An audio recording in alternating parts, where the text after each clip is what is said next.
Good morning, सुप्रभात, केम छो, सलाम। उम्मीद है आप सब लोग बेहतर होंगे, अपना ध्यान रख रहे होंगे। 2025 में ये हमारी पहली मुलाकात है। ठीक है, मतलब मैं 24 के दिसंबर के लास्ट दिन के बाद से मैं आ नहीं पाया, क्योंकि मैं जो है वो देहरादून से दिल्ली ट्रैवल किया हम लोगों ने, फिर दिल्ली से हम लोग जो है वो भोपाल आए। ठीक है, और चूंकि मेरा कुछ कुछ क्लासेस या एक या दो चैप्टर बचे हैं ग्लेडिएटर बैच में, तो उसके लिए मुझे भोपाल आना जरूरी था। खैर, पूरा जो ट्रेवल प्लान था, वो प्लान जो है वो अकस्मात एक आध महीने पहले ही प्लान हुआ था। तो हम लोगों ने फिर सोचा कहाँ जाएं, तो हम लोग फिर जो है वो दिल्ली गए, दिल्ली से देहरादून गए, देहरादून से हम लोग जो है वो औली गए, औली से हम लोग जो है फिर वो जो है वो ऋषिकेश गए, और ऋषिकेश से बहुत कुछ सीखने मिला। ठीक है, तो अब आज मतलब आज का जो एपिसोड है वो मतलब वो नए साल का पहला एपिसोड है। ठीक है, तो मैं आप सभी के लिए ईश्वर से प्रार्थना करता हूं कि ईश्वर आप सबको सफल बनाए। आपने जो भी सपने देख रखे हैं, जो भी ड्रीम्स आपके हैं, उनको भगवान पूरा करे, आपको सामर्थ्य दे कि आप उन सपनों को पूरा करने के लिए सफिशेंट प्रयास कर सके। याद रखिए, सपने हम सब देखते हैं, हम सब ड्रीम्स को देखते हैं, हम सब जो है चाहते हैं कि लाइफ में कुछ बेहतर करें, हम सब चाहते हैं कि हम अचीव करें, हमारा नाम हो, हम बहुत अच्छा कुछ करें। ठीक है, लेकिन सबके सपने पूरे नहीं होते हैं। कारण उसके पीछे ये है कि सपनों को चाहिए होता है ईंधन। सपनों को पूरा करने के लिए फ्यूल की रिक्वायरमेंट होती है, और वो फ्यूल होता है आपका डिटर्मिनेशन और आपका लगातार काम करना, लगातार पैशनेटली वर्क करना। कई बार क्या होता है, जब हम काम करते हैं ना, तो हमको रिजल्ट जो है वो इमीडिएटली नहीं दिखाई पड़ते हैं। कोई भी हम काम करते हैं ना, तो इमीडिएट हमें उसका प्रभाव नहीं दिखाई पड़ता है। वो धीमे धीमे धीमे धीमे धीमे एक प्लेटू बन जाता है, आपको लगता है कुछ हो ही नहीं रहा है, कुछ घट ही नहीं रहा है, लेकिन अचानक से आपको फिर रिजल्ट वो दिखना शुरू होता है। ठीक है, तो कभी भी इसलिए है ना, आप हम में से अधिकांश 90% से अधिक लोग जो है वो अपने प्रयासों को इसलिए छोड़ देते हैं क्योंकि उनको विजिबल रिजल्ट इमीडिएटली नहीं दिखाई पड़ते हैं। और ये हमारी नियर साइडनेस होती है कि हमारी वो निकट दृष्टि का दोष होता है कि हम बिल्कुल पास पास का ही जो है वो देख पा रहे हैं, दूर का हम देख नहीं पा रहे हैं। दरअसल बात ये कि जब आप जो है वो अपने विजन को बड़ा करते हैं ना, तो बहुत दूर तक, जैसे मान लीजिए मैं आपसे बोलूं कि आप अपने घर के बाहर खड़े होते हैं, दरवाजे के बाहर खड़े होते हैं, और आप वहां से कितना देख पा रहे हैं? आप देख पा रहे हैं हार्डली 500 मीटर देख पा रहे हैं। चलो बहुत कोहरा है तो आप 100 मीटर देख पा रहे हैं, कोहरा नहीं है तो आप 500 मीटर, 800 मीटर, चलो मैंने कहा 1 किलोमीटर देख पा रहे हो। लेकिन क्या 1 किलोमीटर के आगे दुनिया नहीं होती है? उसके आगे भी दुनिया होती है। आप कदम बढ़ाई चलो जाओगे तो वो 1 किलोमीटर और आगे बढ़ता चला जाएगा आपका। तो वहां से खड़े होकर, दरवाजे पर खड़े होकर आप अमेरिका नहीं देख सकते हो, पर अमेरिका एग्जिस्ट करता है। ठीक है, आप आगे बढ़ते रहोगे तो एक दिन अमेरिका तक भी पहुंच जाओगे आप। ठीक है, हाँ, महासागर क्रॉस करना पड़ेगा, वो सब करना पड़ेगा, अब जहाज पे बैठ जाइएगा, देख लीजिएगा वहां से। मुद्दा ये है कि आपके जो चीजें आपको अपने निकट में नहीं दिखाई पड़ रही हैं, इसका मतलब ये नहीं कि वो पॉसिबल नहीं है। सिर्फ इतना सा मतलब है, आपको कदम बढ़ाते बढ़ाते उन तक पहुंचना पड़ेगा आपको। ठीक है, तो नया साल आपको जो है, सबसे बड़ी बात मैं जो कहूंगा, मैं ये नहीं बोलूंगा किस्मत साथ दे, मैं बोलूंगा तुम्हारा सामर्थ्य साथ दे। तुम्हारी जो जो दिली इच्छा है ना किसी चीज को पाने की, उसके लिए तुम मानसिक तौर पर तैयार हो और तुम उतना प्रयास कर पाओ तो। क्योंकि मैं तो देखो, मेरे पास तो बहुत बच्चे इस बार ग्लेटर बच्चे पढ़ने आए, और मैंने देखा कि कई बच्चे जो है वो, उनके सपने तो है कि वो नीट का एग्जाम निकालने डॉक्टर बन जाए वो, लेकिन जिस लेवल का प्रयास चाहिए ना, उतना सामर्थ्य अंदर से नहीं है करने के लिए कि हम उतना दे पाए। ठीक है, कि सर ने बोल दिया है तो बगैर दिमाग लगाए, बगैर शक किए हम 100% अपना दे पाए। बहुत कम बच्चे ऐसे, बहुत कम बच्चे ऐसे जो जो जिनको पता है कि यार हमारे गुरु जो बोल रहे हैं वो गलत तो नहीं बोलेंगे, क्योंकि उनको खुद को हमारे नाम से उनका नाम भी जुड़ा हुआ है, तो वो जब भी बोलेंगे वो सही बोलेंगे। इसलिए सही बोलेंगे तो कई बार हमें लगा कि बहुत हार्श हैं, बहुत डांट देने वाले हैं, सुनते नहीं है के, बहुत बात लगेगा। लेकिन एक बात तो पक्की है कि वो चाहते तो है कि आप अच्छी रैंक पे आए। उनको आपके फेल हो जाने से कोई फायदा नहीं है।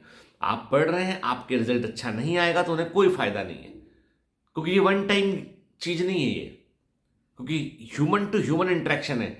मेरा उन बच्चों से जिंदगी भर का नाता है, या तो मेरे बारे में वो बुरा सोचे या अच्छा सोचे, और मैं चाहूंगा एज ए ह्यूमन बींग चाहूंगा कि मेरे बारे में वो अच्छा सोचे। एज ए ह्यूमन बींग चाहूंगा कि मैं उनकी सफलता का एक हिस्सा बन सकूं।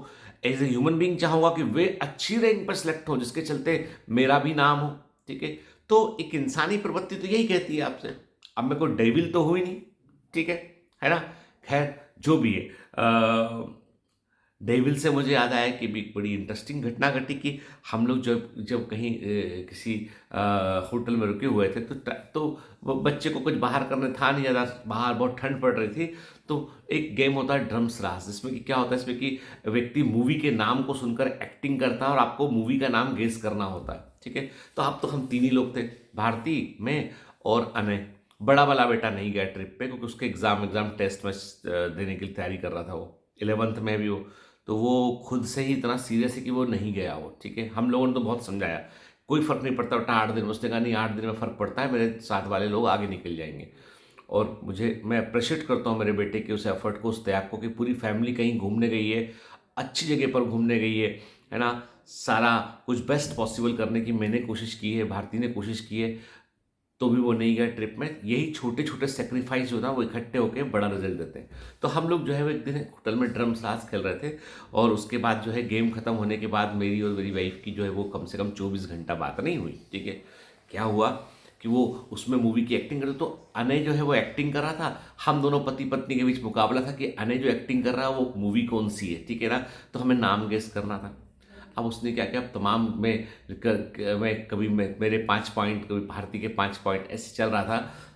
एक मूवी का नाम उसने गेस करने को बोला, उसने बोला, ऐसे बोला उसने और भारती की तरफ इशारा किया। उसने ऐसे बोला और भारती की तरफ इशारा किया, और नाम मेरे को बताना था, हम लोग को बता। तो मैंने झट झट से बोल दिया, एक थी डायन। ठीक है, तो बोलता कि पापा मैंने ऐसी एक्टिंग तो की नहीं डराने वाली। ठीक है, मैं तो सिर्फ एक बोला मैंने, और मम्मा तरफ इशारा किया, आपने नाम कैसे गेस कर लिया मूवी का, एक थी डायन। अब वो मैं जीत तो गया पॉइंट में, लेकिन उसके बाद भारती गुस्सा कि तुम्हें मैं क्या डायन दिखती हूँ, एम आई ए डायन, क्या मैं डायन हूँ। ठीक है, एक थी डायन कैसे नाम गेस कर दिया, जब उसने बोला 1 और उसके बाद मेरी तरफ इशारा किया तो कैसे गेस कर दिया। फिर भाई उसके बाद बहुत सुननी पड़ी, बहुत सुननी पड़ी। मैंने कहा ना मजाक कर रहा था मैं। ठीक है, और एक्चुअली मैं मजाक कर रहा था चिढ़ाने के लिए, लेकिन वो बच्चे ने नाम वही गेस किया मूवी का, तो वही नाम निकल गया। ठीक है, उसके बाद मैंने कहा यार कभी कभी हार जाना भी जरूरी होता है, हर बार जीत जाओ जरूरी नहीं है, कभी कभी हारना भी जरूरी होता है कि हाँ भाई नहीं बना नाम हमको। ठीक है, उसके बाद तो मैं हारता रहा, मैंने कहा जीत जाने दो इन्हीं को, क्योंकि अपन जीते तो फिर मुसीबत हो जाएगी, कोई और नाम गेस कर दिया मान लो अपन ने। ठीक है, तो खैर, तो बहुत सारे ऐसे फनी इंसिडेंट्स घटे इस दौरान। मैं आपसे यही बोलूंगा कि देखो, ईश्वर आपको नए साल में खुश रखे, सामर्थ्य दे कि आप अपने सपनों की लड़ाई को लड़ सकें। ईश्वर आपके साथ में, जितना आप मेहनत करोगे किस्मत आपकी उतना साथ देगी। ठीक है, और मेरा और आपका साथ बना रहे। मैं तो ईश्वर से ही कहता हूँ कि देखो, मैं इतना मानता हूँ कि मुझे कल परसों किसी बच्चे ने मुझे कहा कि सर मुझे बहुत दिक्कत हो रही है फाइनेंशियल, मेरे एमबीबीएस के इसके कोर्स के दौरान ये दिक्कत वो दिक्कत। मैंने कहा बेटा देखो, मैं तो पूरे दिल से, मतलब अभी तक देखो बायोमेंटर्स जहाँ तक था ना, यदि वहाँ से बायोमेंटर्स अपने सारे पैसे को सिर्फ अपने प्रमोशन में लगाता ना, तो बायोमेंटर्स बहुत बड़ा इंस्टीट्यूट बन चुका होता। तो मैं हमेशा एक ही बात कहता हूँ, बायोमेंटर्स बड़ा नहीं है, बढ़िया जरूर है।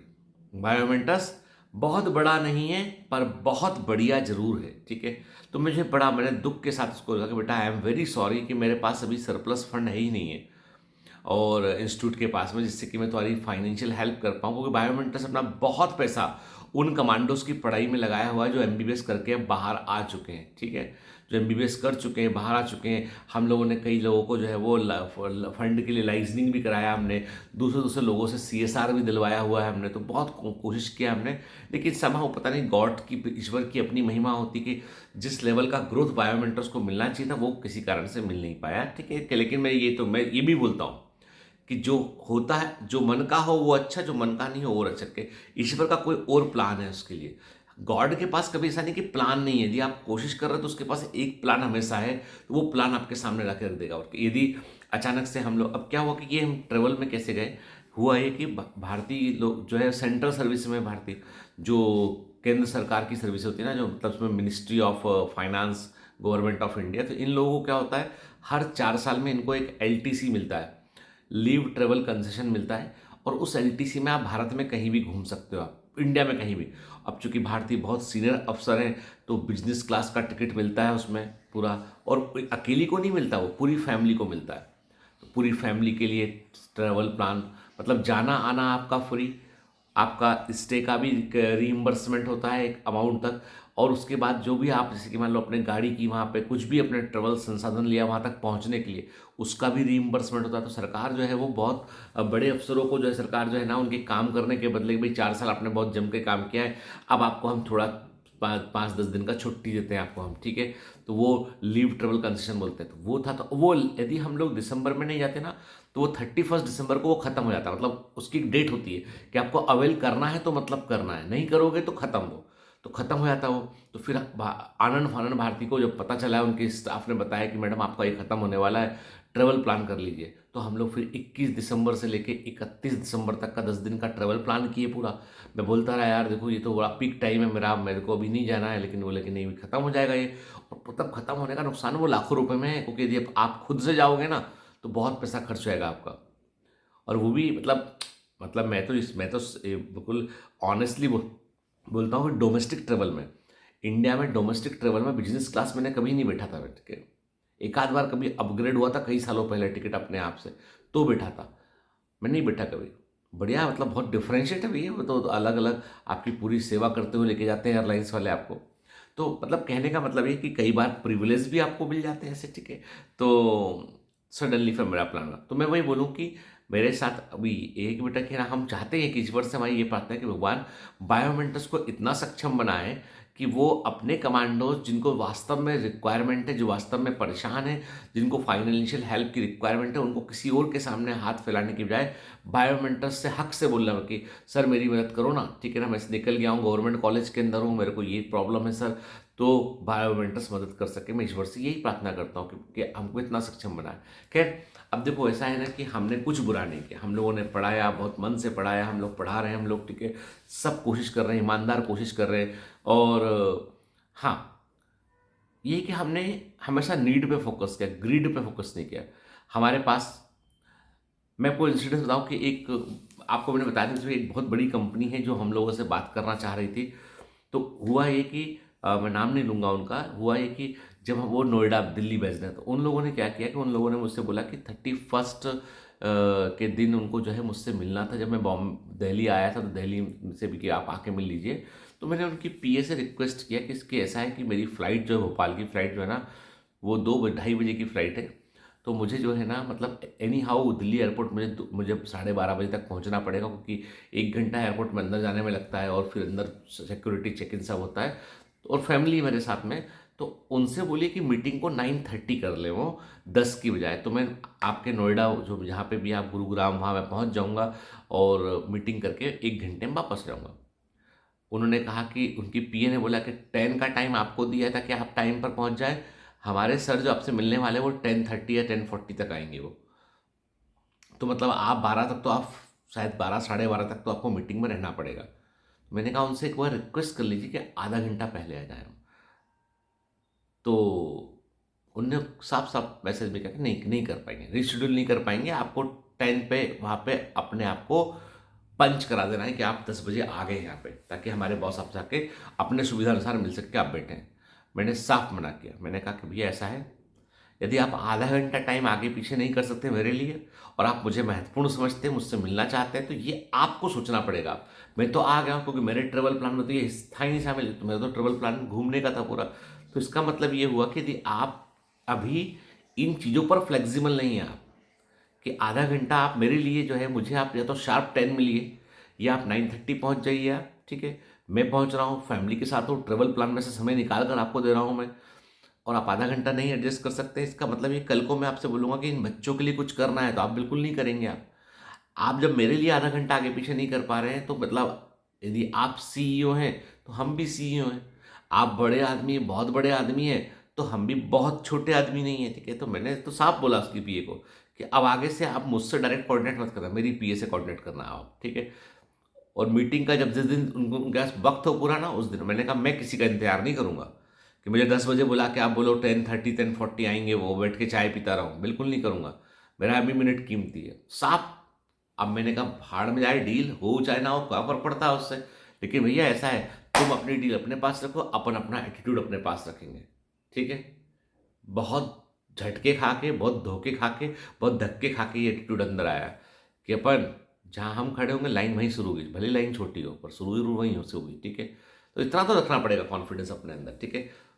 तो खैर चलिए, हैव ए ग्रेट डे, नए वर्ष की हार्दिक शुभकामनाएं आपको भी, आपके परिवार को भी और सभी लोगों को। All the best.